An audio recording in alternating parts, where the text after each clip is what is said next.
coming. Hey, what's up, everybody? How we doing? Yeah. It's late on a Wednesday and y'all don't give a fuck. Yeah, unemployed audience. Yeah. Y'all really don't care. Like, it's like gonna be midnight by the time you get home. And Don't tell them that now. They're gonna leave. No, they won't leave. They already bought the ticket. Oh, that's fair. They're gonna sit here and enjoy the show. By real quick, like round of applause, who listens to the Josh Johnson Show, the podcast? Who? Wow. Okay. That's like everybody. So that's mostly, and then for Yeah. the rest of you, clap if you've never listened to it before. Okay, There we cool. go.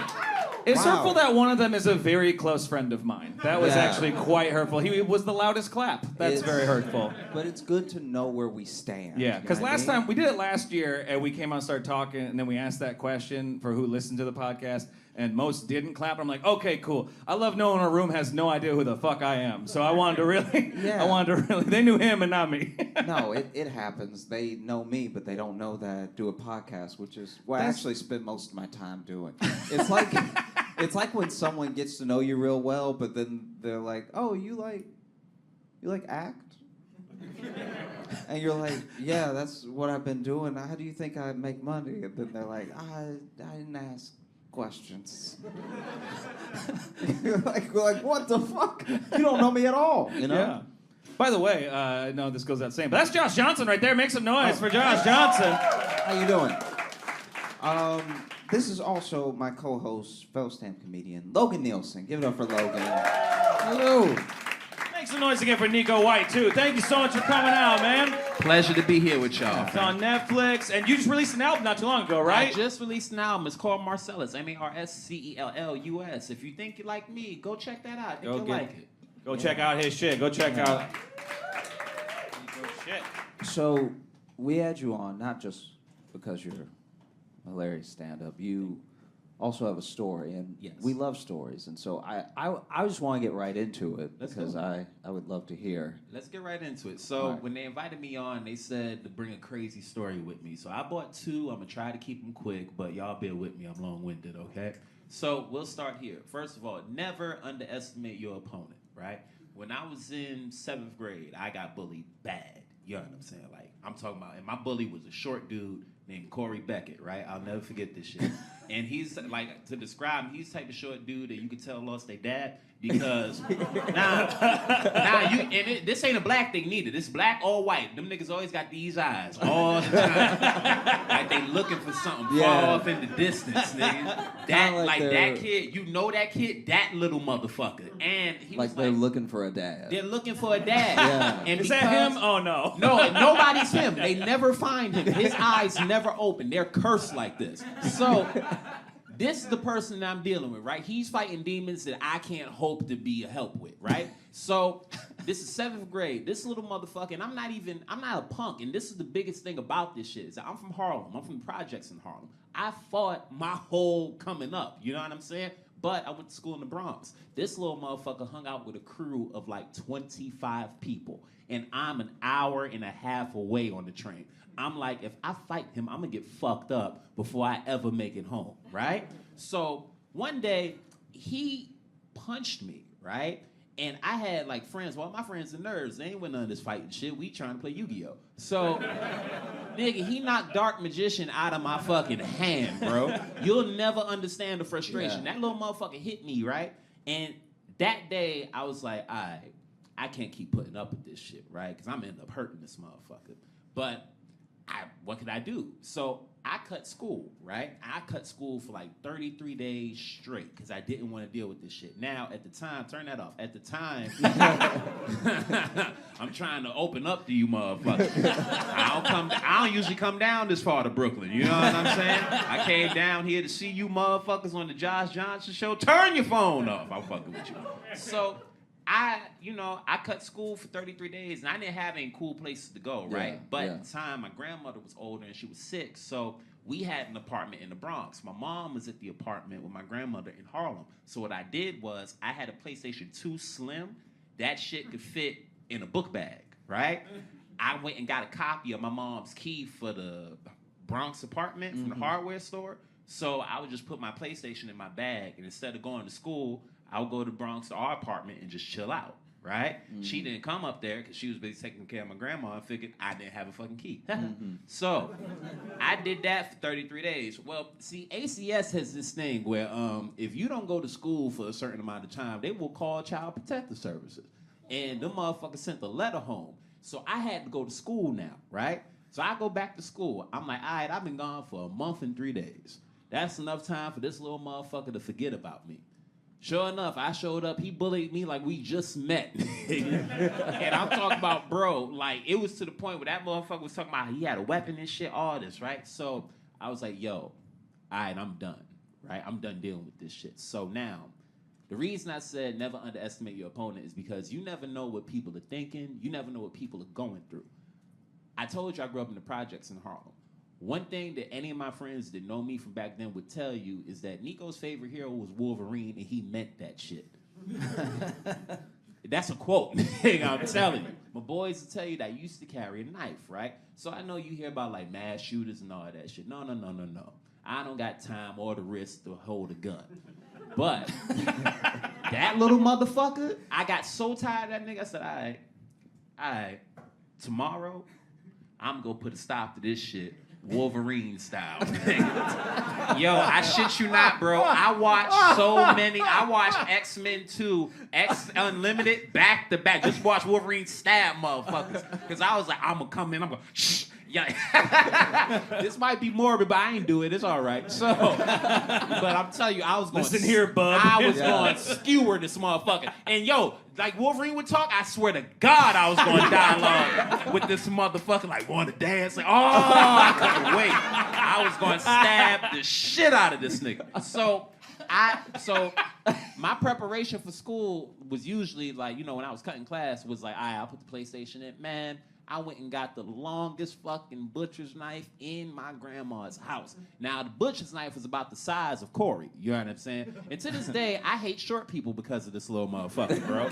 Like, you family. But, like, outside of that, man, if you any shorter than Josh Johnson, don't even fucking talk to me, bro. Don't talk to me. If you have children that ain't, like, taller than you, don't have them talk to me. Stay the fuck away from me. Could I ask what the logic no, behind you the butcher? can't say shit, white man. No. Okay. Now, I do feel blessed to be the line. yeah, man. Oh, so he can talk. Okay, that's all right. Now that's you fine. get the picture. Okay. I'm fucking with I'm you, also white man. editor I of the fucking show, so we'll see if this You gets can't in. edit this out live, nigga. I'm fucking with you, Logan. So, wait, Wolverine's real name is Oh, Logan. suddenly I'm fun to have in the story. Fuck it. Oh. So now, I put the knife in my bag, right? So the knife is so fucking long. I had an Adidas book bag, little drawstring shit, right? So the top of the knife, like the handle, was hanging out the top of the shit.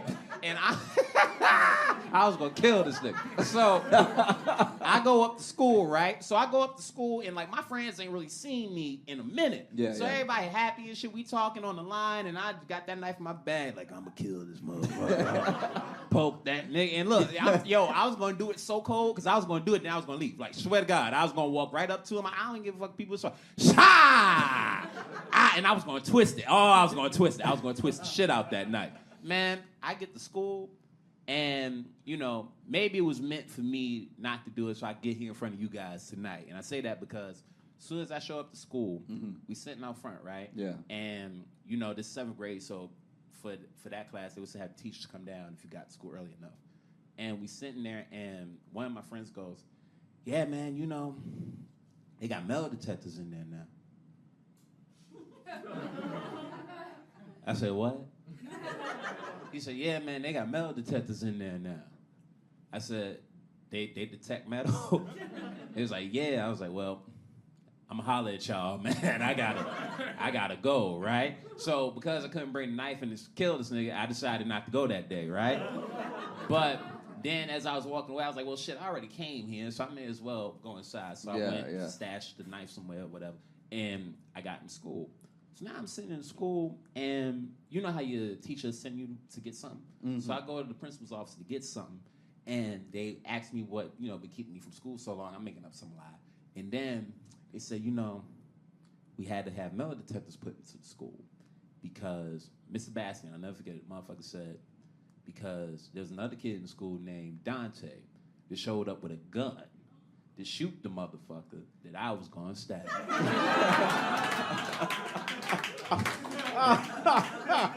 I was gonna put that little motherfucker in dirt, boy. But thankfully, none of that happened, and I get to be here with y'all. Yeah. So that's one of my stories. Give it up for Nico. Yeah. Yeah. God damn. Wow. Yeah. You gotta be a real bastard to be stabbed or shot, depending on the person. Yeah. That's somebody who, especially since you said he was short, Yeah. it's like a classic bully, too. Because you know those bullies that are short, but then they got two big friends? Mm-hmm. Yeah! But then you wonder why the big friends are listening to them. You're like, you're big enough to kill him. That Napoleon, bro. Yeah. It also shows his ability to multitask, because he bullied 2 kids enough for them to want to murder him the same day. Yeah. So that means he was really equally fucking with these 2 kids. That they were just like, today's the day in unison. Like that means that he didn't learn shit. There was no time to learn in between all this bullying. Yo, he ain't no math, he ain't no nothing, he ain't know where his dad was. It was hard for him, man. And the little nigga thought he was a preacher too, because you remember this is like 06, right? So this is or it's 2005 going into 06. So this is when June 6, 06 was the thing. And I guess his grandmother or something went to church a lot. This nigga was in the classroom, and the trumpets are gonna blaze. And then the last thing we gonna see, he was doing sermons and shit. And I'm like, but you're the devil himself, bro. Yeah. Sit the fuck down and stop scaring me in this fucking class. It's always the kid least likely to go to heaven. Boom. I wonder if he dead yet. Does he not have Facebook? I wouldn't look up that shit. I'm Josh. You don't know, bro. I like people like that. Yeah. I'm all for growing and like surpassing things. With you, but man, him. Hey, I don't wish bad on nobody. But man, I don't wish no good on that motherfucker. Ah, man. It sounds like you actively pray against him at night. You know what? I wouldn't actively pray against nobody. Because God would tell me, I'm from one of those families. But if anybody ever, I don't know how long it takes prayers to get answered. But if them shits got to go to a certain part of the universe, I prayed a long time ago. So we'll see. We'll see what happened in the next couple of years. That motherfucker get into a car accident and it combust. That was all me. He passed on some X-Men shit. That was all me. I love when our podcast becomes evidence. Yeah. Always makes me happy knowing that this will be feel like played in he's front of court. towing the line, though. It's like it's really on the line, It's really on fate, if we be honest. because you really can't prosecute prayer, That's one of those things where you're like, I very much hoped this would happen, but I was not there, Your Honor. You know what, though? I shouldn't put that energy out there. I really don't hope anything happens to him. I hope wherever he is, he's free, he's safe, and I hope he found his pops, man. Yeah. And he killed him. I was running away! Bye-bye! There's a hip-hop song called 24 Hours to Live. There's that line. Y'all know 24 Hours to Live. Fuck it. Song by Mace. It's all good. Mace is probably the crossover between this demographic and Mace is probably pretty slim. Swinging them and hitting them. Yeah. The Venn diagram is barely a line laying over. You're not wrong. Shit. Yeah. They Whatever want a happened Rugrats to song. Mace? Is he all right? He's all right. He just put out a diss song against Diddy recently. Recently? Okay, so if you don't know... Against Diddy recently? Yeah. Which is... Didn't Diddy's life go against Diddy enough? Yeah. I don't really get Mace's whole thing is that way back in the day, Diddy had all of his publishing, and so he gave him 10% of his own publishing, but he also had the master. So then Mace made almost no money off of all of his music, which was selling worldwide. So he has basically the same gripe as any other artist. Quick survey, who's picturing Mace Windu right now from Star Wars? I just wanted to check. See a couple of knowing smiles, okay? Yeah. Just wanted to see who was... If you don't know who the rapper Mace is, just imagine any barber. Yo, fuck off, nigga. Mace has one of the least recognizable faces I've ever seen in my entire life. Nah, bro, I'm from Harlem. I can't let you do that, man. Hell no. Hell no. Mace looked like, yo, every nigga that in the 90s, like, you could tell wasn't the fighter, but wasn't the super corny dude, looked like Mace, man. Yeah. They had something way too shiny, fucking waves in their hair. Yeah. And they fuck your girl on occasion. Like, that's Mace. That grimy dude that when he gets caught, he moves away. Yeah. He left Harlem because of that shit. Yeah. Supposedly. I was like 3 years old. Fuck do I know. All right. But yeah, so he's very upset with Diddy, and then he finally made a bunch of money. I had to be doing something else, like had to be doing something not rapping, and then offered Diddy to buy all of his artistic license to like all of his work back, like all the intellectual property, and then Diddy said no. And then and that was like last year, and he did this whole tweet about it, explaining everything and how the record contract that he signed was horrible and exploitive. And then this year, in the music industry, yeah, like what? Like I can't think. If you need any insight on Mace's career, the lateness with which he has done this is like kind of indicative of his music as well. Like it's like he is using a time machine wrong, you know? Like he's like, I gotta go into the future to warn them. It's like, oh no, that's not how it works. You're supposed to go back and all right. Family, thank y'all so much for letting me spend some time with thank you. Josh. Oh, Thank you. pleasure. Yeah, thank you so much. Make some noise for Nico White, please. Make some noise for your host. Thank you, man. Thank you. Yeah, it's. You want to scoot over a little bit so now we're just not weirdly just you and me over here? here? I can scoot over a touch. There we go. This week has been a bit wild for me because now I'm far from my drink. I have to be very careful with this table. How full is it? Oh, okay. The week has been wild because I don't know if anybody else saw this, but Uber Pool is back. It's called Uber Share now. It's under a different banner. It's called Uber Share because, like I was saying before, with the evil of a corporate mind, they have brought back Uber Pool. But back in the day, Uber Pool used to just let you have the price for the pool, and then if no one else hopped in the pool, you would just get that price because you were willing to be taken out of your way.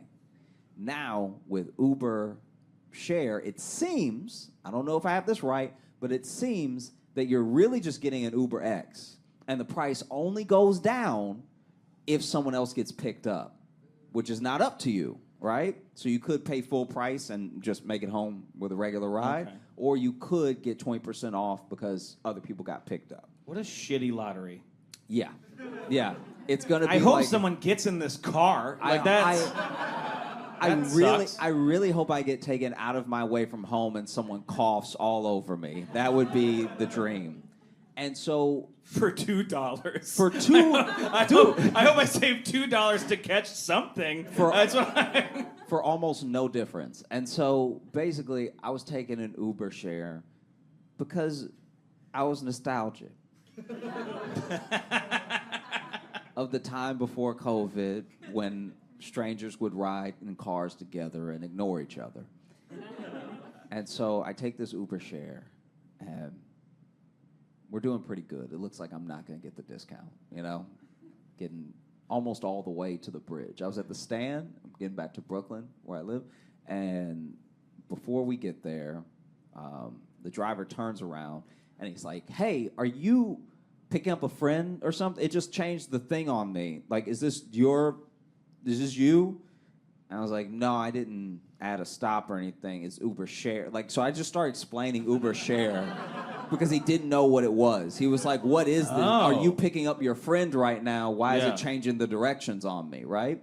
And like, his English is good, but I'm trying to make sure I'm being very clear. His English is good, but the concept is stupid. So it's like, that's what I'm saying. That's kind of what I'm saying. It's like the concept is so dumb that I'm like, I need to explain this so clearly because there's no language barrier here, sir. And I'm sure this he's even probably just like, I must be missing something. Yeah. Here. I must be. And so there must be a term I don't know. I like fully explain it of just like it's back like because he hasn't been driving for Uber that long, so he doesn't remember pool. So then I had to explain pool and then share, and then and this is all while we're driving. He's looking at me too much because he really wants to, instead of just using the mirror to look up at me from the mirror and in front, he's fully turning around. Oh, that's good. At times where we're not at the red yet. Like he'll see it turn red and be like, so what were you saying? And so that's happening.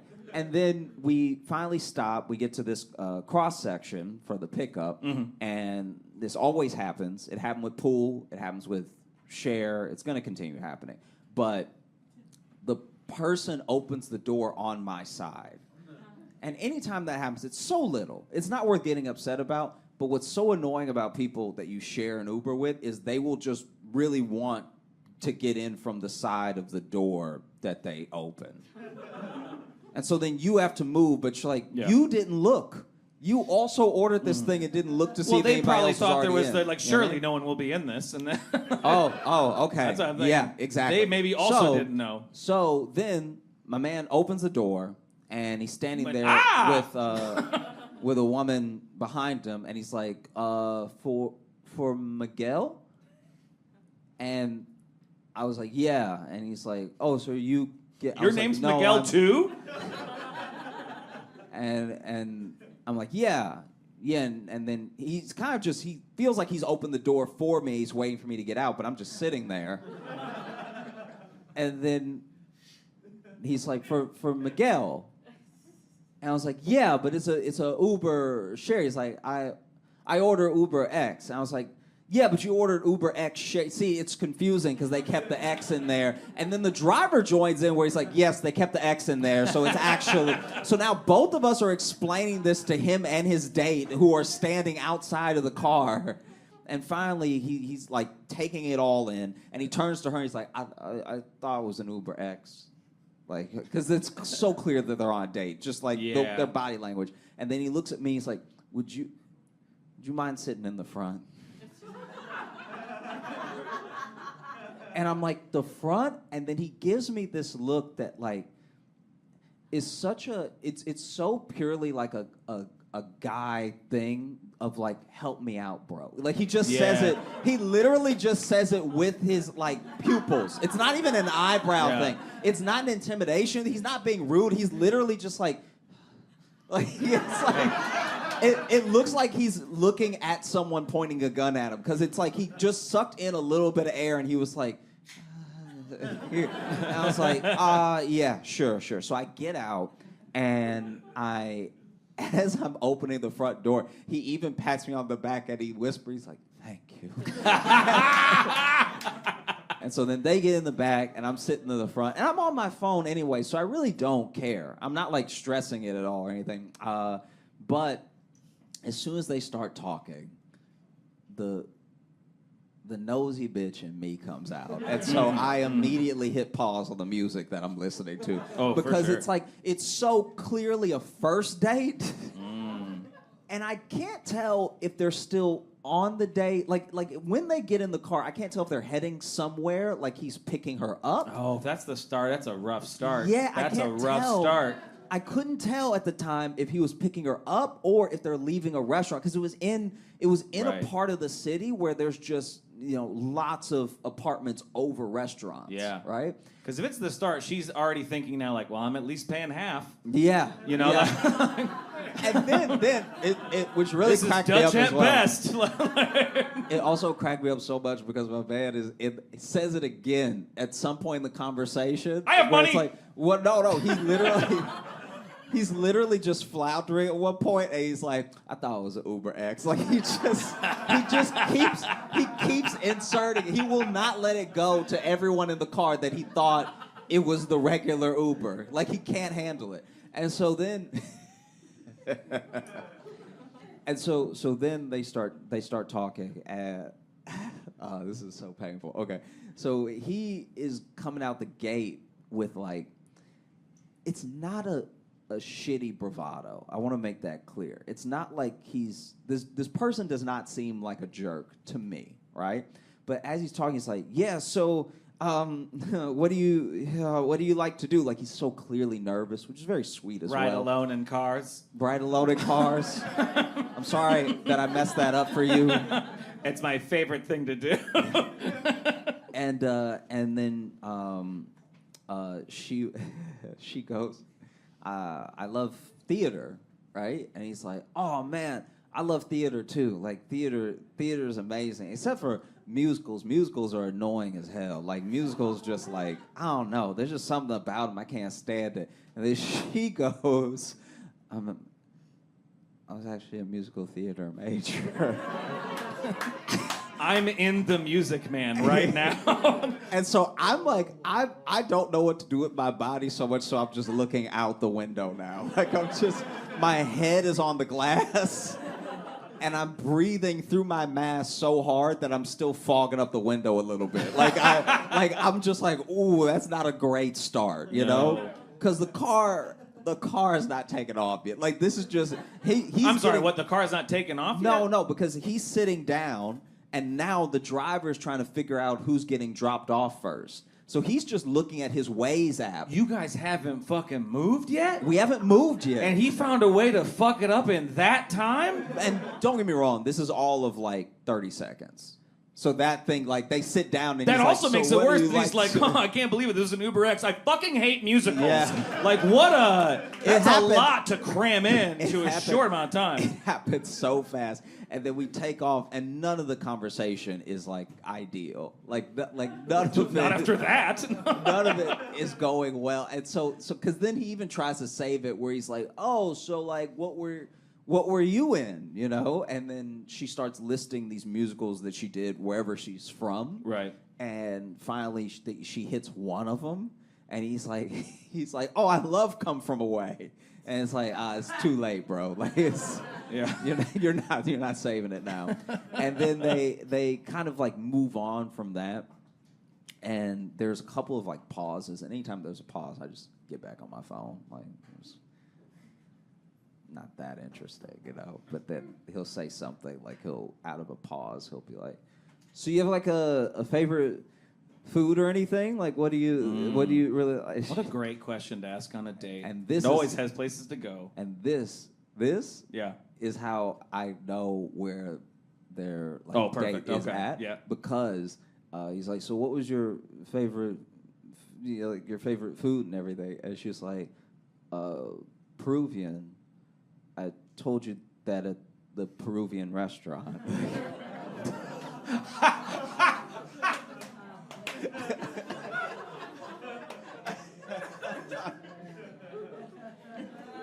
And at this point, I can't even breathe. Like I'm like so stressed out for this man and this woman in the back that I'm like genuinely in my head. I'm like, I should be back there. Like that would have broken up the tension. If I was even sitting in between them, that would be better than what's happening right now. Like he's just been left to his own devices, and it is fucking his world up. Okay. And so it's so bad. It's so bad that the driver starts turning up the music so that nobody can talk. Like, 'cause the entire time I'm forgetting that the driver must also be getting so uncomfortable right now that he's like, I would rather blare Dua Lipa to the point where all of our ears bleed than to let this man hang himself anymore. This is horrible.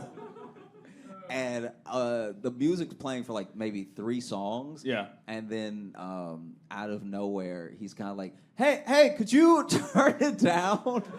To which I'm sure everyone in the car in their head was like, don't make us do this. Come on, man. And then he's, You got show tunes? Yeah. I love musicals. I love musicals now. I just want to save the date and everything. Please. And then Peruvian musicals. I love them. Put it, if you have that, please. And then I thought this was an Uber X. And then he turns the music down a little bit, and the guy once again is like, yeah, I thought it was an Uber X. Like he says it. Oh, he does it again? Yeah, he says it again. He's saying it throughout the whole drive, like too many times. And then we're in Brooklyn now, and we're heading off to drop, them off first. And this next part is technical, okay? Because I can understand the dance that was happening. When you order an Uber X, you can add or change a stop, right? So I understand what he must have been thinking, right? And if I have it right in my head, what he's thinking was the perfect way to play it. But we get to the stop. It's not my stop. They're stopping at her apartment. And so car stops, and she's like, I had a great time, and she goes to open the door, and he's like, oh, I was wondering if I could.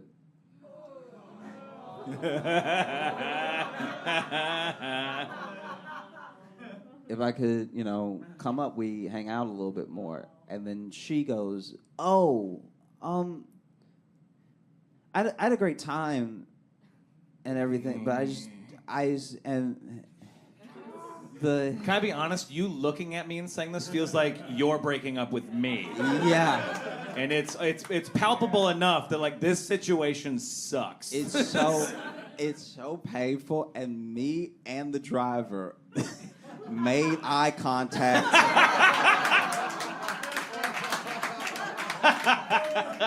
Out of the side of our eyes, because we were like, oh. And then he was like, hey, yeah, I'm not, like, I don't want to be weird or anything. It's just I love you. Oh, shit. It's just when I put the address in, and then she was like, yeah, sorry, maybe I gave the wrong impression or something, but I'm gonna go up and maybe we can talk again or something. And so she closes the door, and it's just the three of us sitting there.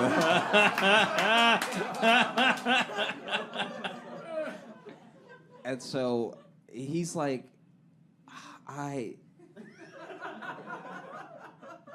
he looks at me.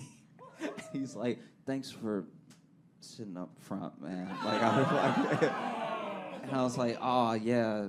I mean, I really was trying to make it better. Like, in the moment, I was trying to keep it light, because this person is clearly devastated, and that's very embarrassing, because he made some missteps, but once again, he did not seem like a douchey, asshole, right? And so I was like, as a joke, I was like, yeah, I mean, if only you could come home with me, you know what I mean? Like,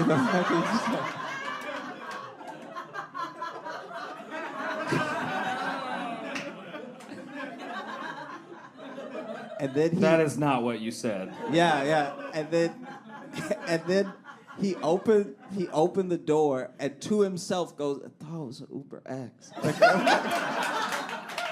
Well, that's better than can I? Yeah. But yeah, it was rough. And then I didn't know what to do, so I just stayed in the front with the driver for the rest of the time. And we were both just airing it out. Like, we were both just. Oh, you guys just talk about it? Yeah, then? we talked about it. Absolutely, How could we not talk about it? I know, yeah. He was like, I couldn't believe, and I was like, when he sat down.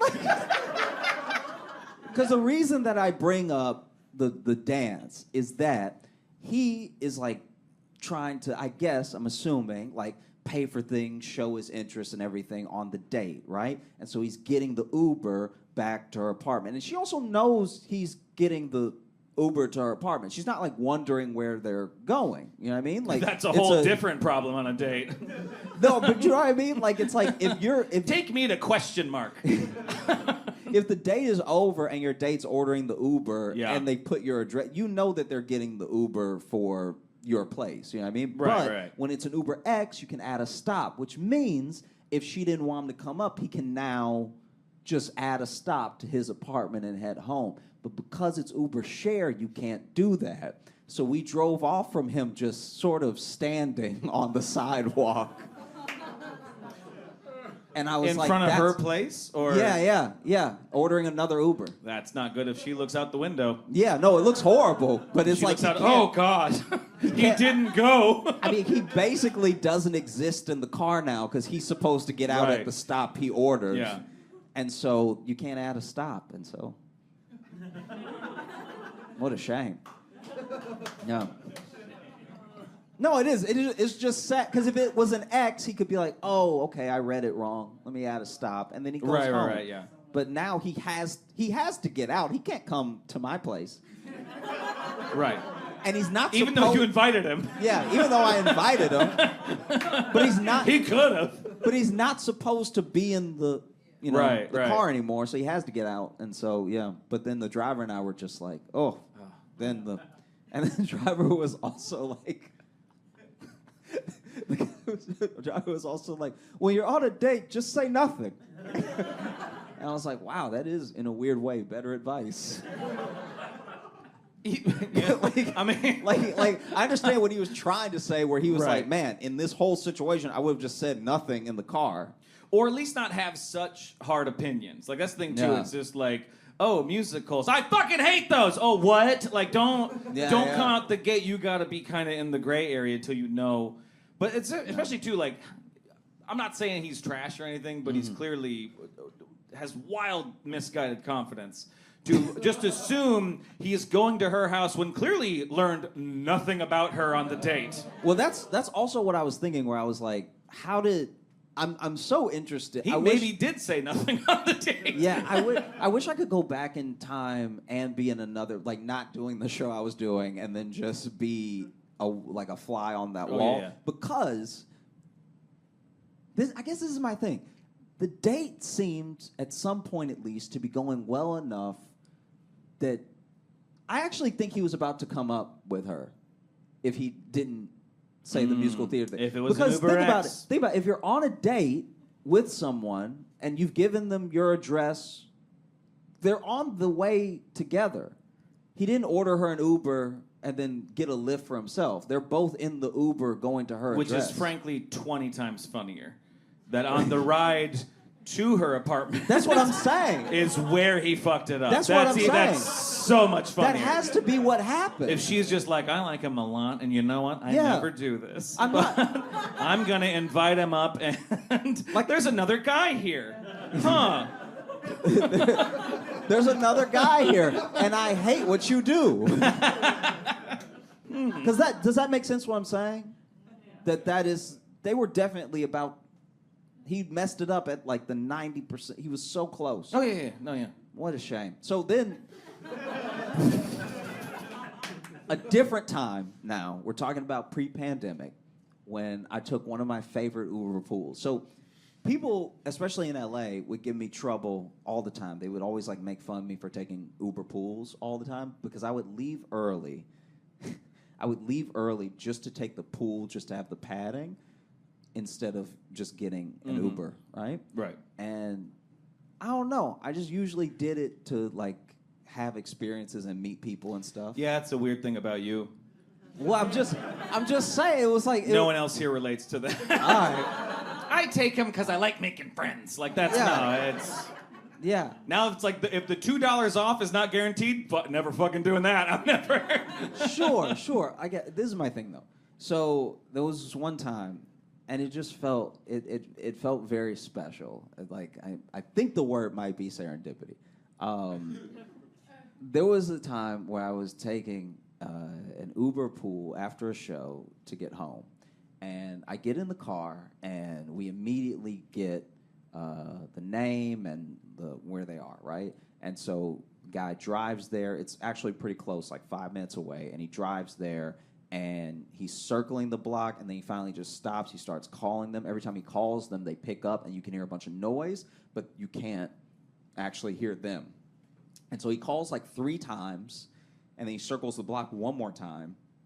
But now it's getting to the point where he's tried to pick them up longer than I've been in the car, you know?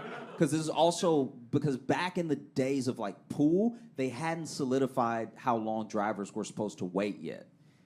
I like So that we're you not. keep saying it like it's been 30 years. Like, back when we could pool. Yeah, I'm just saying for context, they've changed the app a lot in the time Right. between. So Yeah, no one knows they're taking them now. yeah, Even the driver. no, it's chaos.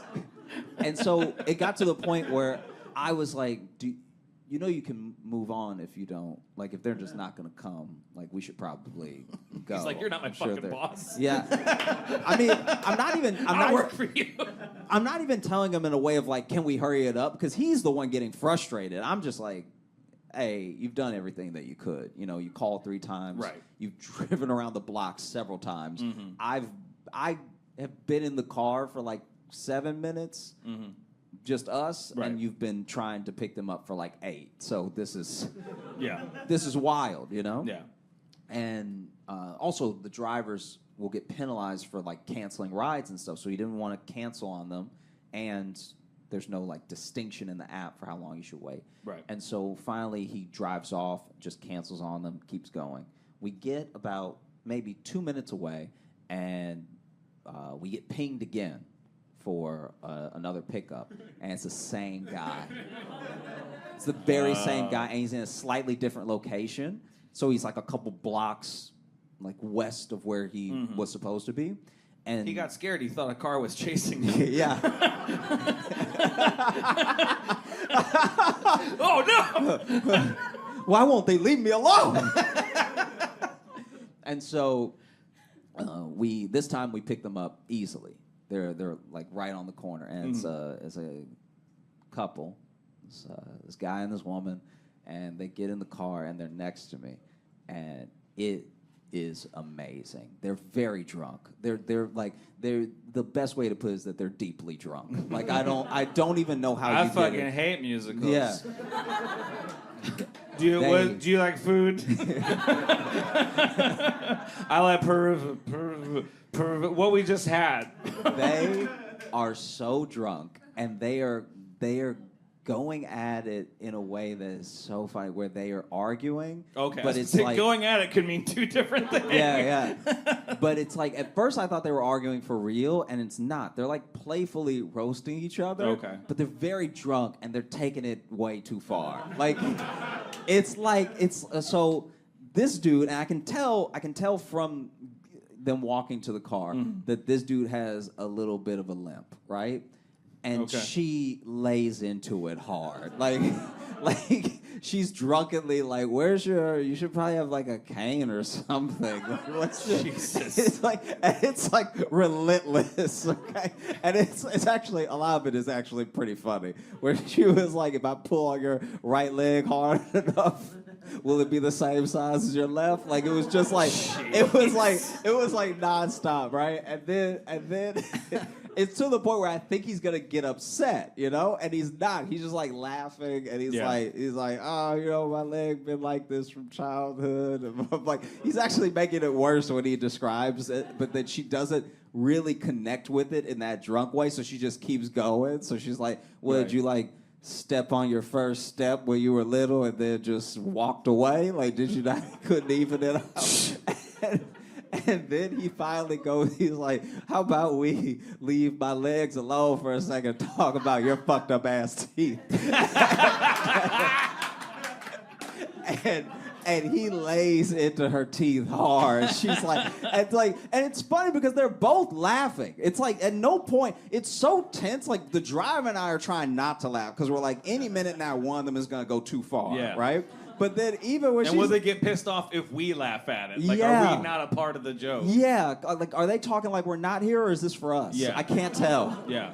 And then she's like, oh, okay, what's wrong with my teeth? And he's like, honestly, I don't see how the fuck you chew. All right?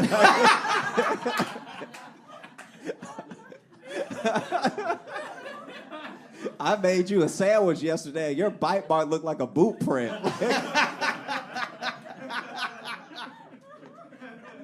And they just kept laughing, and it was so funny. And the driver, the driver lowered his window to quietly laugh out the window as we were driving. And I was like, man, pool is the best. And then the pandemic happened.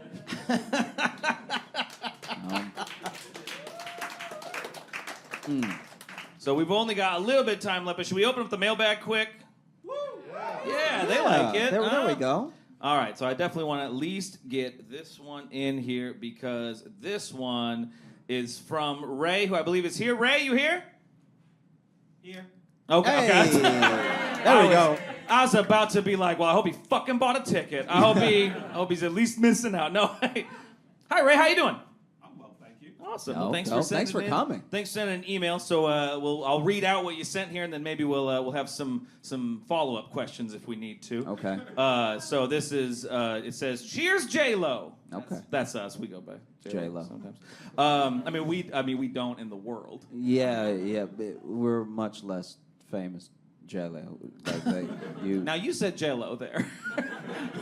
I was hesitant to say J-Lo. Because we You thought we said it 3 times, we'd summon her? Sometimes I wonder if J-Lo listens. And so I just want her to like us. And I don't know if we... What did Ray say? Wouldn't that be great if she was listening? Wouldn't that be great if she was listening? Like, why are they using... And then we just get a cease and desist. The most confusing cease and desist of Yeah. all time. Hey, will you 2 men stop using my name, please? Together as a unit. Cheers, J-Lo. So what is a survival tactic that metropolitan cities like Chicago and New York City taught you guys that you take with you everywhere? Now, they also have their own example here. So, mine is not responding to anyone too eager for my attention, and that is a very good one. That is a very good one. Jesus of Nazareth could be trying to sell me his mixtape, detailing how to get into heaven, and I'd probably raise the volume on my headphones before I react. I've gotten caught in too many conversation scams while living here, especially because I have an English accent, so they think I'm a tourist. And then the next part's just a compliment. You want me to read that? Just kind of for us. I guess so, to get the full All right. experience. Because Raven wrote, this next part doesn't have to be read, but I don't really care. I just wanted to show appreciation for you guys. And I'm like, well, I'm a big enough narcissist to make them listen to it. Just wanted to take a moment to say I genuinely appreciate the work you guys do. I subscribe to the Patreon and listen weekly because of the genuine authenticity you guys have just talking about life and Josh's addiction to living a cartoon lifestyle. I like the concept that you're addicted to it. Yeah. Like you can't get enough of it. Like if I was just... I'm trying to just stay inside. If I was at home reading a book and then I know where I'm like, nah, I need a fix. I'm gonna go slip on some shit. Your shows help me through bad times and make the good times even better. Just a reminder that what you do has a positive and powerful impact, and both of you are appreciated by myself and by many others. I wish you guys all the success and happiness you desire. Thank you so much, Thank Ray. you so We appreciate much, Ray. that. Thank you. Thank you. That is a great question, though. What is a survival tactic you take with you other places? As far as... Ray, I can't see you. Are you black? Yes. Okay. All right. So this is for us. So I'll go. I found that in the city, when you're walking the city, this is already piggybacking off what you do, but I found that there's a different type of interaction you're about to have by how many times the person trying to get your attention calls you brother. Okay? First brother is just another black guy, right? Hey, brother, need something. What's the time? Whatever, right? Hey, brother, that is a little bit more precarious. Like that one, you might want to just turn up the volume like you do. Hey, brother, that is where you run. That is... like, hey, brother is almost always drugs. That is something to be avoided. And then the other one I think I found is that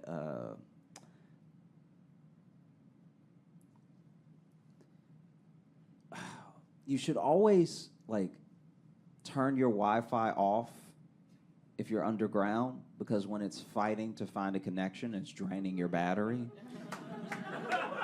And sometimes you'll take the train for 20 minutes and then walk up the stairs and be like, why do I have 20% less battery than when I left? And it's because of that. Oh.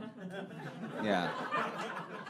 It's like a real struggle. I like a good practical one, you know? There's just a good, like, this Yeah. is, I felt like one to confirm what you're already Yeah. doing is good, and then one that's just like someone didn't tell me one for way joke, too one long. real thing, yeah. One for Yeah. them, one for you.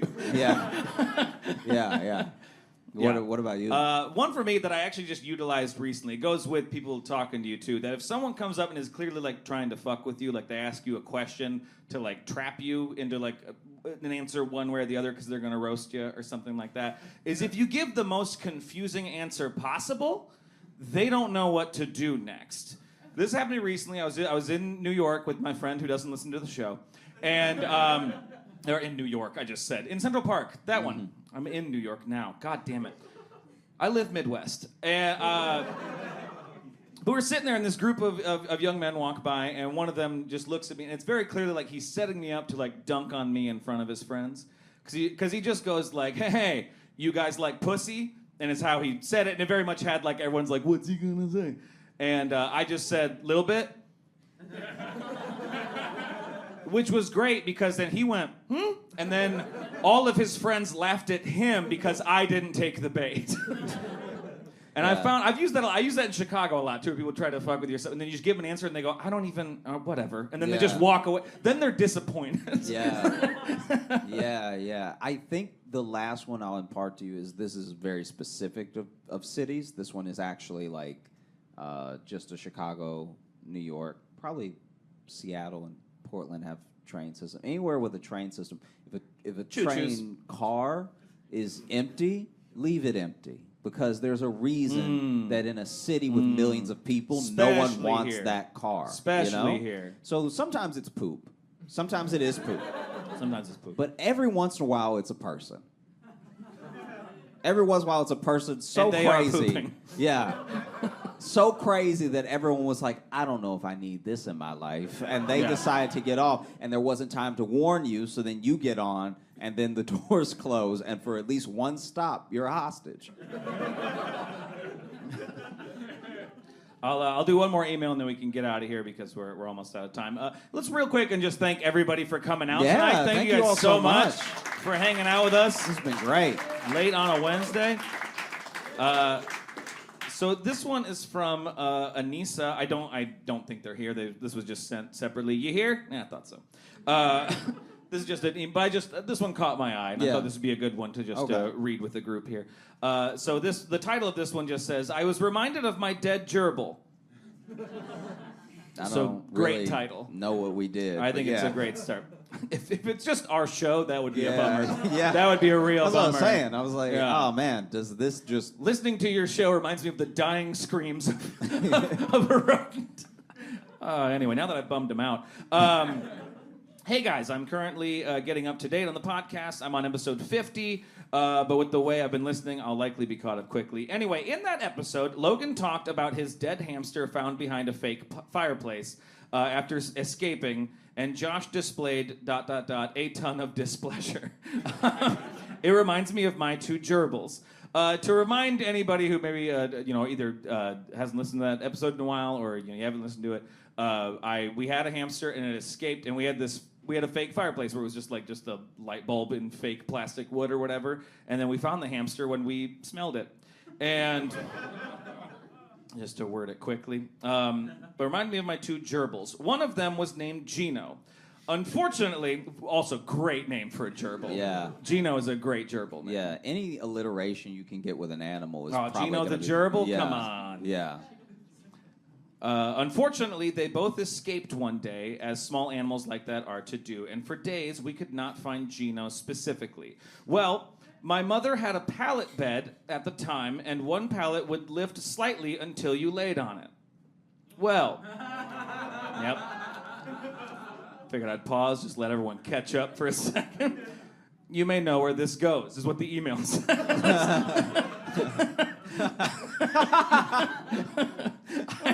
I was looking for Gino. Wait, it would be amazing if in the email is also pause for groans. I was looking for Gino still and sat on her bed. When I did, I heard squeak crunch. Pause for groans. I knew what happened immediately and didn't have the heart to check. My poor mother had to retrieve Gino's crushed little body. Now, this next part is just a quick little aside. Not as traumatizing for me as watching my guinea pig run into a table leg and die. And that's all they gave us for that one. Which is clearly a much wilder story. That this guinea pig was just like, bam, nope, and like, that's...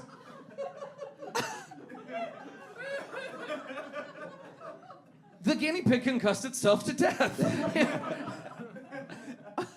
The guinea pig did a full Fast and Furious on itself. Sorry to tell you such awful, awful things, but I love this sentence. Sorry to tell you such awful, awful things, but if I have to suffer, so must everyone else. I love the show. You both are great. I love that the origin story of that villain is that their guinea pig ran into a table leg and died. And then they were like, everyone in the world will feel this. I must destroy all tables. Oh, man. I cannot thank all of you enough for being here. This has been absolutely incredible. Thank you guys so much. Thank you all for coming out. Thank you all for listening. Make some noise for Nico White again. I know he's not here, but go and make some noise for our guest. Yeah. Thank you so much for Union Hall for having us and everybody that set everyone this in up. the back, make a bunch of noise for everyone who works at Union Hall. We were lucky to do it last year. We're lucky to do it this year. We're going to be around hanging out a little bit. So yeah. We'll see you out there. Thank you all so much. Thank you guys so much for coming out. Appreciate you.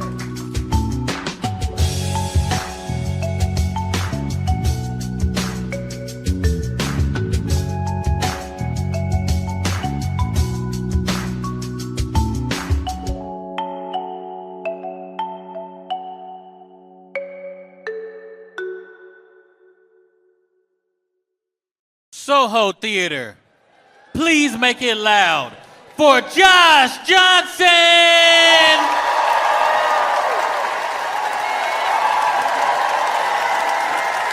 I don't know if I'm the only one who cares, but have y'all seen what's happening with Duolingo?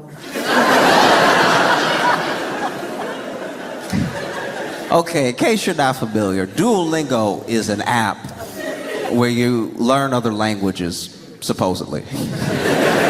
It's basically this app where they gamify learning another language through like quizzes and little mini games, little mini quests and stuff. And I'm not gonna say it doesn't work, but everybody I know that uses Duolingo still speaks English to me. Just throwing that out there. And, you know, over time, it was getting more expensive, and over time, there would be mistakes that were in the games and in the programs, which were kind of, I don't know how you would put it, but basically, it was kind of forgivable because you felt like you were getting that real-time help through a person, you know? So then a person would see through comments, oh, this is messed up, oh, let me fix it, it actually should have been like this. And you were really getting like a sort of language learning community going under Duolingo, which is the point, you would think, to learn a new language, to talk to more people. It'd be kind of weird to learn a language just to be like, I did it. And no one will ever know. I'm just gonna go to whole countries, know what they saying and not tell anybody. I have the power. I only think like a psychopath would do that. Like I've seen those viral videos of people being like in Japan and no one thinks that this black person in Japan speaks Japanese, so then they like are recording themselves or they're streaming and then someone says something about them and then they're like, boom, I know Japanese. And the person's like, what? How? You don't look like it. You know? That actually would have been a fire ad for Duolingo back in the day. It's just like, have you like eating at like a fast food spot, everyone around you roasting you, everybody getting one in, like, and the back of his head, look at it, look, I can see right through it. Does he even know he got that bald spot? The bald spot fighting for his life is shiny. It's like a flashlight. And then you bounce back, you're like, I know French. What? I'm so embarrassed. I was being rude in undercover. Duolingo.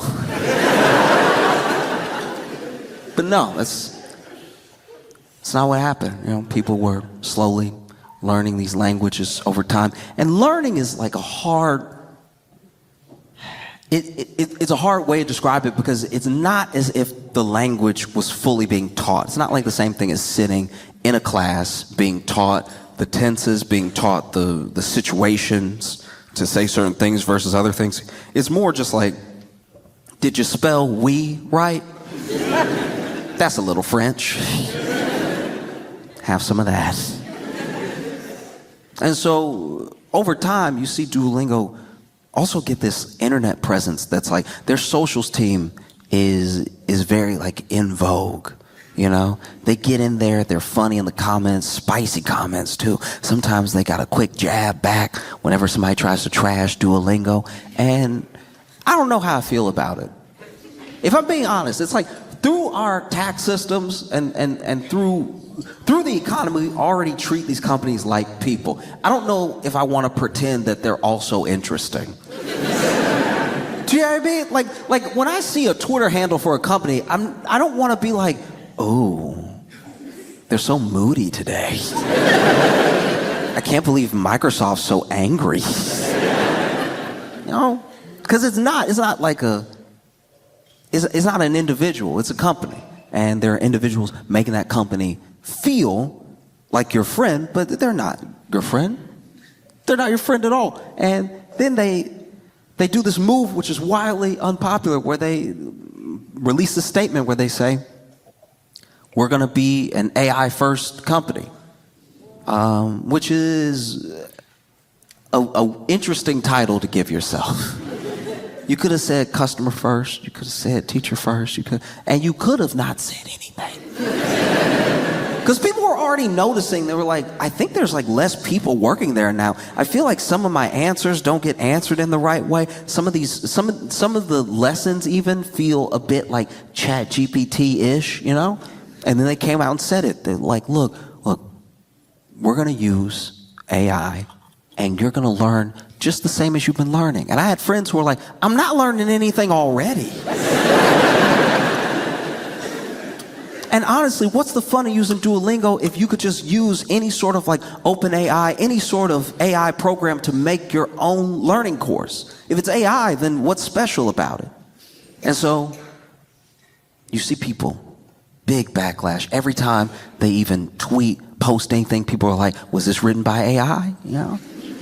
And it gets to the point where I don't really know if they were hacked or not, or if that's just like part of the marketing scheme, but basically they took down everything because they were getting trashed. Because, you know, they want to be expensive, they want to hire less people, they want to essentially disregard, disrespect, or just get rid altogether of their teachers and have you pay, I think, $20 a month to not learn French.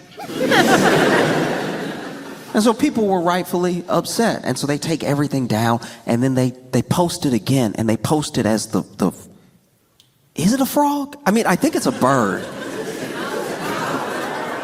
It's an owl?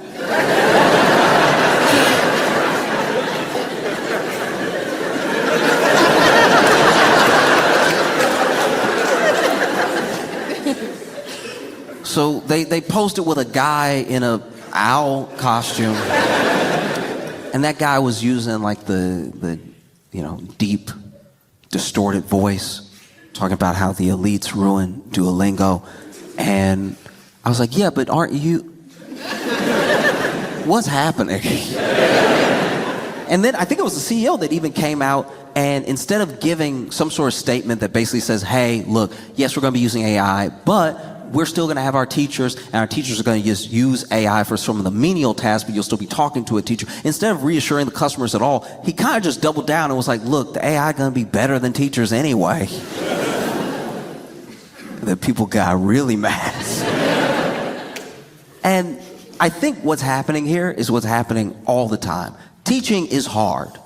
Teaching is very difficult. And if you love something and you love it enough to teach it, That to me is amazing. I don't know if I know anything well enough to teach it. And I don't know if I have the patience to convey those ideas in an efficient enough way that you know what I know when I'm done talking. That's scary. I would never try to teach. I don't know, even things that I'll admit right now, even things that I'm pretty sure about, I don't know enough about to teach. I believe in climate change, but if you asked me about climate change when I got done talking about climate change, you wouldn't believe in climate change.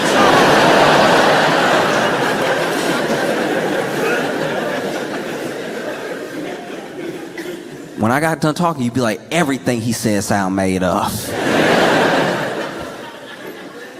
Because teaching is very, very difficult, and we forget.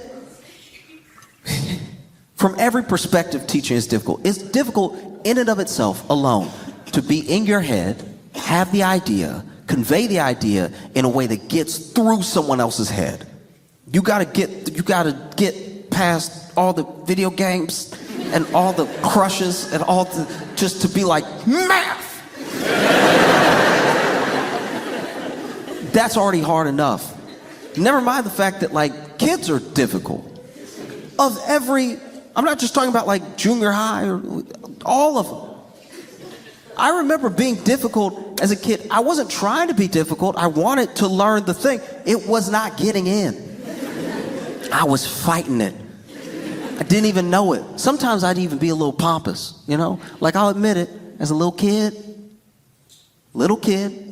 give me some grace. As a child, I was a flat earther.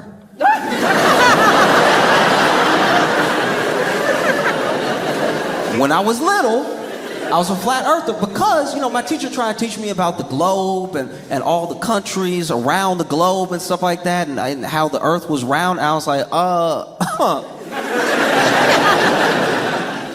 Just gonna throw this out there for you. Feels pretty flat to me. I know I haven't been all over the world, but never been, you know, sideways. So I think it's pretty flat. Sorry to embarrass you while you're talking to the whole class, but... And then my teacher very graciously was like, oh, yeah, this is sadly a common misconception. It's not actually flat. The earth is round. I'm like, oh, huh.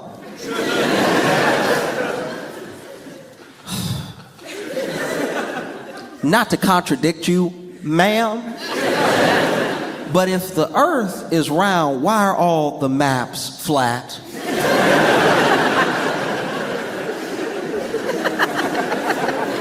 Truly, as an 8-year-old, I thought I had a mic drop moment. I was like, I mean, I rest my case. That's up there with you. You the one projected that thing, so, I mean, maybe I should have the chalk. I'm just saying.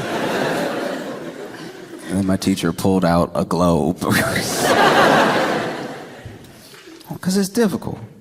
And look, I'm not a parent, and I can't imagine what it's like to be a parent the same way I can't imagine what it's like to be a teacher, but I see some of the friction that parents have with teachers sometimes, whether they think that they could do it better or that they think it must not be their kid, it must be the teacher. And I thought that all would have been settled through COVID. You remember that time where everybody was alone with their kids? To see how well they sort of grasped everything? You know, I don't think enough teachers got an apology. I feel like 2021, you should show up to your kid's school and be like, I didn't know he just wouldn't take the words in. Like, I really thought it was you this entire time, but nah, he hates science. That's his kryptonite.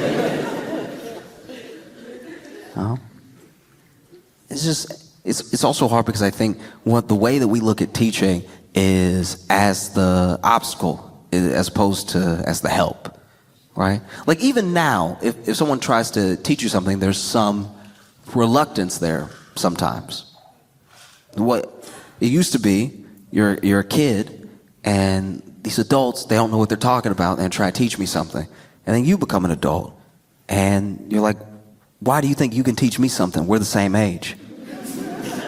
And then you get older, and then someone younger than you has something to say, and you're like, why do you think you can teach me something? You don't even know about the world, right? So I think that a lot of people, myself included, sometimes have a reluctance to learning in general, especially because there's a sort of like hubris around getting an idea. When you get an idea, you feel like you got it. I snatch that. You know? It's like when people say that they're self-taught, but then they tell you how they taught themselves. No, I went to my friend's house. He built a whole deck. And I was like, that's incredible. I didn't know you did construction. He's like, I don't. I was like, how'd you build a deck? He's like, oh, you know, self-taught. And I was like, how did you teach yourself to build a deck? And he's like, oh, I just watched this guy on YouTube for like 75 hours or whatever. I had to watch some of the videos over and over again because I was scared I was going to mess up my cuts and everything. But then I got it, yeah. Then he taught you. That's not self-taught at all. 75 hours of listening to some other dude talk, he might as well have been here. No, because there's a deep respect that I have for teachers because they cared about something so much that they were willing to learn more about it than they ever probably had to, just to teach it to someone else, to share the thing that they love. My math teacher loved math so much that she went to more school for math, and then she came back, got a teaching degree, and then came back and taught a lower math than she understood. She has to dumb down math every day just to bring it to me. And just to try to give me some math, she went through all that. And I don't know how we did it. It's kind of incredible that all over the world, we somehow managed to not pay teachers enough and not give them enough, like in every country, no matter where you go. And so,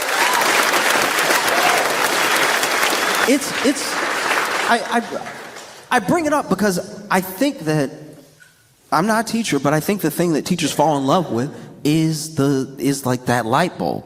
Watching someone get something that you understand, that you're giving to them, and then it clicks. And they're like, oh, whether they're a little kid, little bitty kid. I remember a teacher at school is who really taught me how to tie my shoes. Like really, really put it together for me in my head. Obviously, my grandma tied my shoes and would show me how to do it while she was doing it. My mom would tie my shoes. My dad would tie my shoes. But she was the one that was like, no, we're going to practice. I'm just going to tie it. We're going to practice. And so then she tied it because I ran up to her after recess. I had been falling, right? I'd been tripping hard. I was doing that, you know that Looney Tunes drag where your legs go up? Because I was getting a good start, and then I'd step on a lace, and I'd, whoa! And so, ran up to her. I was like, hey, can you help me tie my shoes? Just both, laces couldn't be further from my feet. Just, can you help me tie my shoes? And she was like, sure. And then she tied both my shoes for me. And then just like that, she pulled the string and untied them both. And I was like, oh. I'd never been betrayed before. It's like, oh, why would you, what's wrong with you? And she was like, no, I've tied your shoes a couple days in a row, and I'm not gonna tie them anymore. We're gonna tie them together. And so for the rest of recess, sat down, tied my shoes over and over again, until the last time I tied them and I didn't even notice it.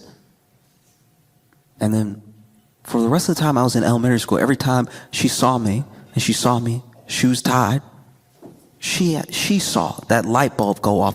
Oh. And no matter how reluctant someone is to be taught, it's a beautiful thing when that happens. When the idea gets through and you can see it. You see the light bulb go off. Oh, it's round.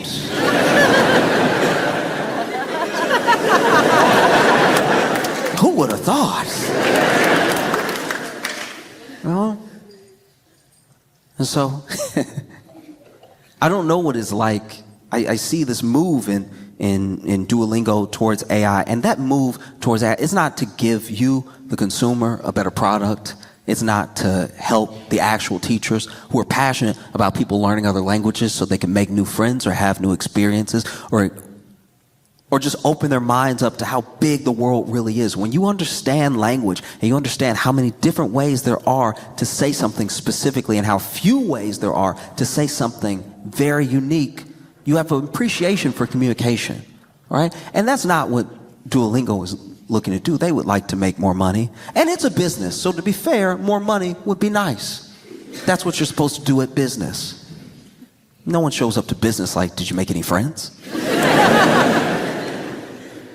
But that is why they're making that move towards AI. And I see that thing happening in places that do make me worry. Like, I don't know much about the UK school system or anything. I don't know if it's good or bad or how y'all feel about it. I just know the stories that I've been seeing where there are some schools that are looking to introduce and implement AI teachers, like AI taking over the classroom. And I don't know, that really worries me, because I think that you need a teacher, you need a person to watch you get it. That's part of the human experience. To watch you get it is great.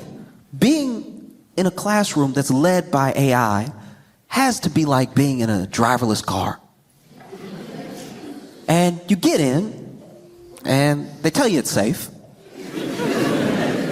They tell you it'll get you where you're going, but you get in, and, you know, maybe they programmed it to make sure it makes the light, but not to speed, you know. But you're in the back seat for some reason. I mean, I guess there's no wheel, so might as well. And you're just looking out the windshield the whole time like, okay, they say this is how you get there, but I've never gone this way before. And now you're just sitting there like, oh, I think you missed the left. Oh. Really nobody to talk to in here, so sort of talking to myself. Oh, that's a bus, that's a bus, that's a bus, that's a bus, that's a bus. Because one thing about being here that that I cannot stress enough, the way y'all's buses move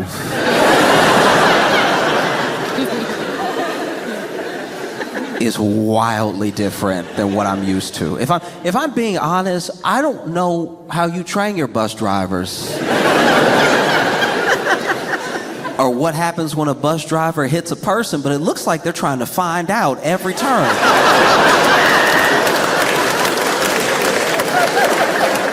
I was crossing the street to come here, and the bus driver cut the wheel so hard in front of me and looked at me the entire time.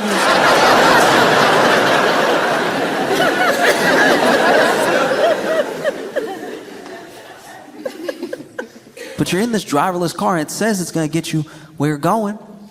And so maybe you should trust it. Who knows? But sometimes prefer a person, you know? I know that we don't necessarily treat everything this way. Like, the best example I can give is when it comes to school and how kids are using ChatGPT and other AI to do their homework for them or do the lesson for them and turn it in. The big fear there is that they will not know how to think to a conclusion, right? Like, if we're being honest, and this isn't to disparage what anyone teaches or how they teach it, but a lot of the actual lessons you learn in school don't matter as much as you taking the steps to get to the end product, right?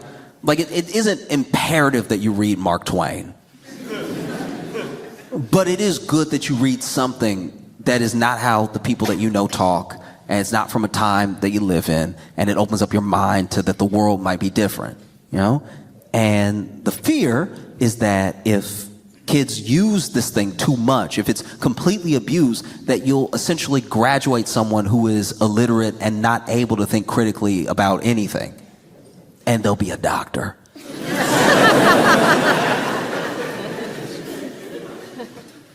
And I get that. I get that fear. But you also have to look at it from the perspective of those kids, because they're essentially being told that, look, we try to teach you well so that you can go out into the world and be productive and maybe get a good job. But as far as good jobs, we're like done with those, so you're not gonna get one that's gonna go to AI. But don't use the AI to cheat. You gotta read the whole book slow. so we could be impressed by how the AI reads it fast. And so I understand how a lot of kids feel like they don't have stake in the type of future that the work that they're expected to do would link them up with, you know? Like there's this idea that if you do everything right, you'll reap the rewards, but we're already telling you the rewards won't be there by the time you get done. And so I see things like them bringing AI into these UK schools and paying for these programs. You have to ask yourself, is this really coming out of the kindness of someone's heart? Or is this to make money? Is there a company that will make money? And surely there is. Because the programs range in prices. There's one program, though, that is being implemented in a school. I think, I could be wrong about the exact number, but I'm pretty sure that the amount that the program is going to cost the school is like £27,000, which I'm not saying is the best salary in the world, but you could pay that to a person, you know?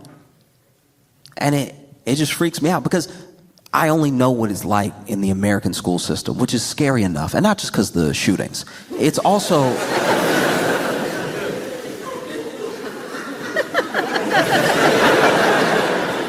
it's not because the I'm saying the American school system is already difficult enough because you have underpaid and overworked teachers that have to take extra jobs and just fight for their lives and then still spend their own money to get supplies for kids to do the work that they're expected to do, all right? Just to like stay even slightly above water. So how can you not expect this kid who's already been given less resources than kids in other districts and kids who, you know, by some accident happen to go to a great school or happen to be in a place with money, how can you not expect them to use ChatGPT to get them to close the gap? And how can you not expect these teachers to be like, I already drive Uber, deliver pizza, and teach geography. I don't know if I can try to find the AI. No? Because you can get really far without knowing. Actually, that's one thing I think about all the time. I don't know if your schools are good or not, but I also don't know if it matters, at least to Americans, because if you come over to the U.S. with your accent, we'll believe you.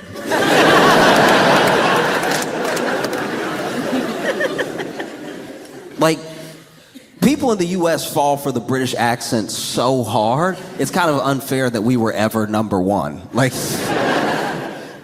even a lot of the conspiracy theories that we believe in the U.S. did kind of come from a British guy who just talks smooth. You know, like he comes over after y'all kicked him out for being too wild, and then he's like, you know, there's lizards in all the people. And we're like, when he says it, it makes sense. You know, y'all have some phenomenal exports. But you do have some rough ones.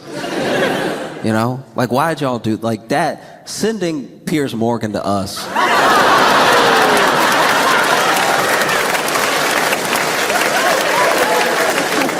It almost constitutes an act of war. Like I don't know who else you could have sent that Boris Johnson wouldn't have been as destructive as Piers Morgan on our TV all the time. That was, what did we ever do to you? I'd like to think that the UK holds like centuries-long grudges. And I'm like, okay, all right, y'all think you cute. You think you cute, you gonna leave me. Just wait. Wait like 200 years. I'm gonna send the most annoying man that's ever lived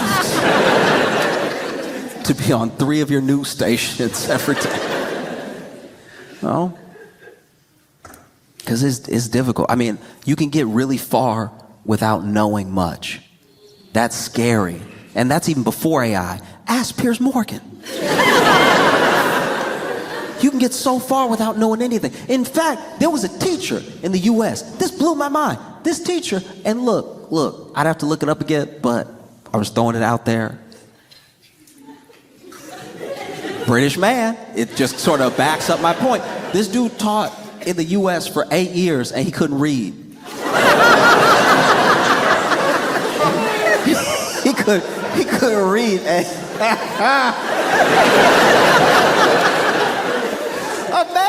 imagine somebody failing you who can't read. Imagine you turn in your paper and they're like, I don't even know what this says, but it looked wrong. Like, this look like garbage, man.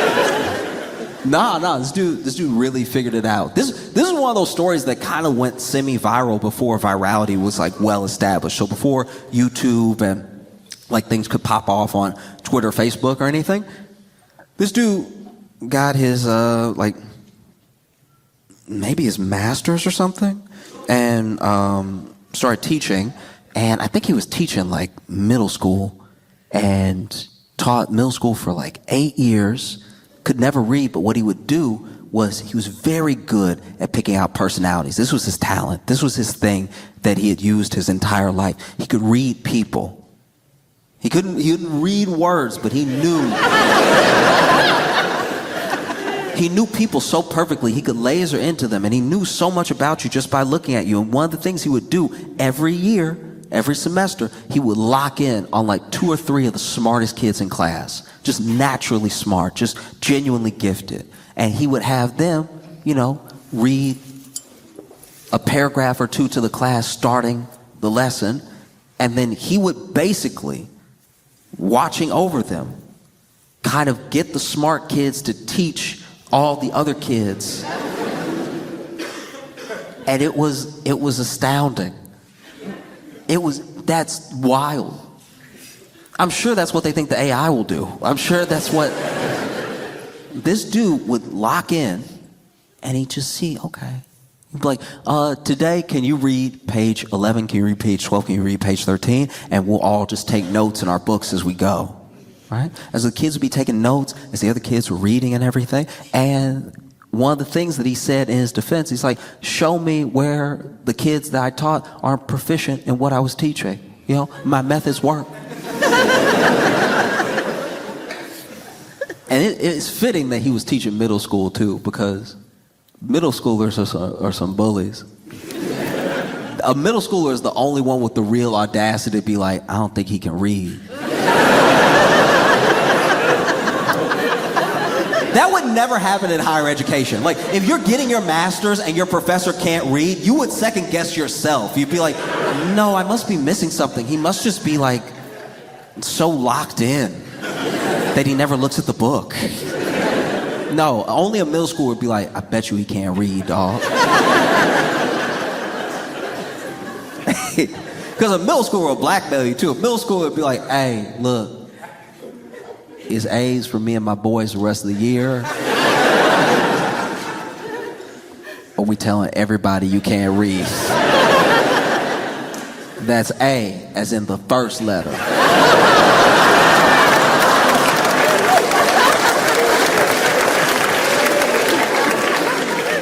That's A as in the first letter that you can't read, because you can't read, okay? If I even see a closed A that look like a B, I'm telling everybody. Imagine that. Imagine getting caught. Imagine principal, vice principal got to pull you into the office. You sitting down, because the kids loved him. He never gave homework. You sitting down, what's going on, y'all? How's everything going?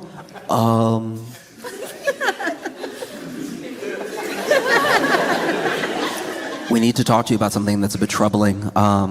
We are hearing, it's honestly hard to even say this out loud. I feel so embarrassed even bringing it up, but there have been some accusations by some students and maybe a few parents as well that you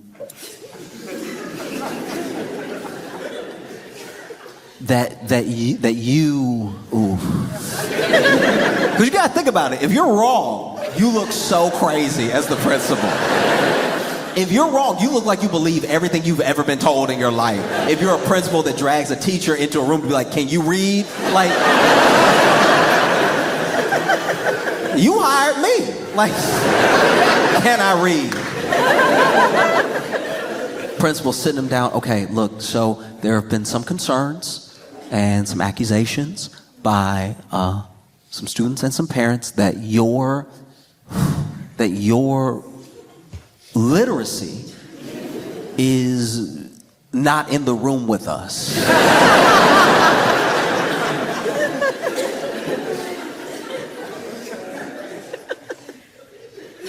You know, and I don't know if they would have the teacher in there by himself or they'd have the kid that accused him of not being able to read because he didn't get the A he wanted. Maybe he's sitting there. Teacher, this is preposterous. You know, words you say when you don't know how to spell it. This is preposterous. Me not be able to read. What how dare you? How absolutely dare you? Kid sitting there. Make him read something.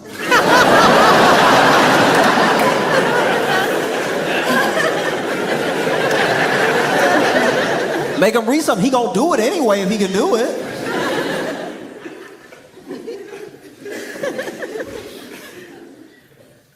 They try to get him to sign his resignation letters. They're like, can you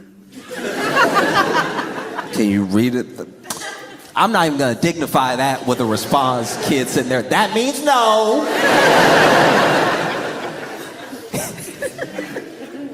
No? And that's my fear. That's my big fear is that you let this system start, it only benefits companies, and before you know it, it's an entire generation, an entire country of people who aren't proficient in thinking skills. They can't think critically. They're not truly literate. And never mind not just reading for fun. They do not really grasp how important reading is because you can either cheat the AI or the AI has the best interests of the company in mind. Because that's another thing that was happening with Duolingo. It's just all these ads started popping up, ads for companies because they're a company that's trying to make money, you know? And so what if that happens? What if you implement so much AI into all of these schools and it goes left? How fast can you train an entire generation of teachers that were burned out and underpaid and overwhelmed to begin with? You know? That means that you could have an entire generation of UK teachers coming to the US not knowing how to read and teaching our kids not to read. Could be a disaster. Never underestimate the power and the impact that a teacher can have on your life. I remember a teacher sat me down and told me something I didn't even know about myself. This teacher sat me down and told me, you got a lot of nervous energy.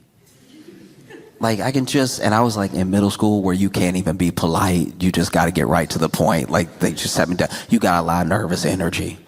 All right. You ever thought of drawing? Just channel it somehow. Right. I was like, oh no, I never thought to draw. I love anime.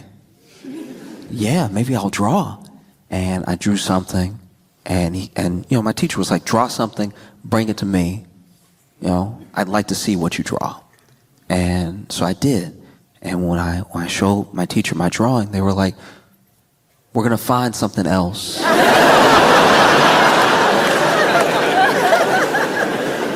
For you to do with your energy, all right?